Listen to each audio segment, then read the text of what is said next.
Australia सिडनीमा driving गर्दाखेरि हामीले traffic sign को धेरै नै महत्त्वपूर्ण हुन्छ र लेनहरू चेन्ज गर्दाखेरि पनि ध्यान दिएर आफ्नो साइड लाइट को प्रयोग गरेर लेन चेन्ज गर्नुपर्ने हुन्छ र ट्राफिक साइन रेड बत्ती र roundabout right turn left टर्नमा पनि हामीले धेरै नै ध्यान दिनुपर्ने रहेछ। अब हामी राइट टर्न गर्दैछौँ।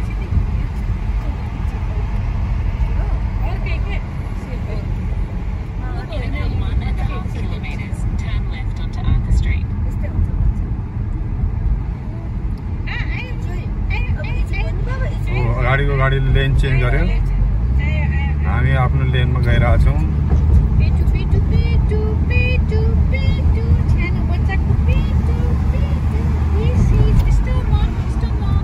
हामीले लेफ्ट टर्न गर्यौँ, लेफ्ट लेनमा आइरहेछौँ हामी।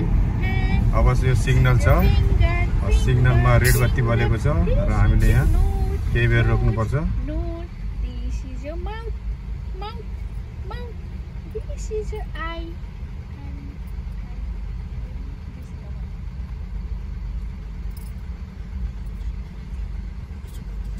सबै गाडी आफ्नो लेन अनुसार स्टप भइरहेछ।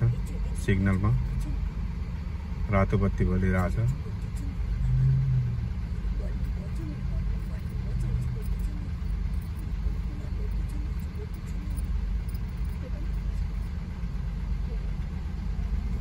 ल अब सिग्नल ग्रीन लाइट हुँदाखेरि हामी अगाडि बढिरहेछौँ।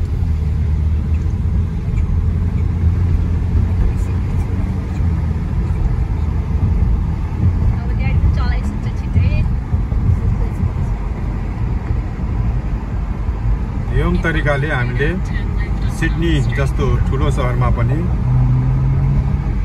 ट्राफिक लाइट, सिग्नल र अन्य ट्राफिक संकेतहरूमा ध्यान दिन सकेमा हामी इजिली ड्राइभिङ गर्न सक्छौँ र त्यसको लागि युज टु हुनु जरुरी छ। धन्यवाद, थ्याङ्क यू।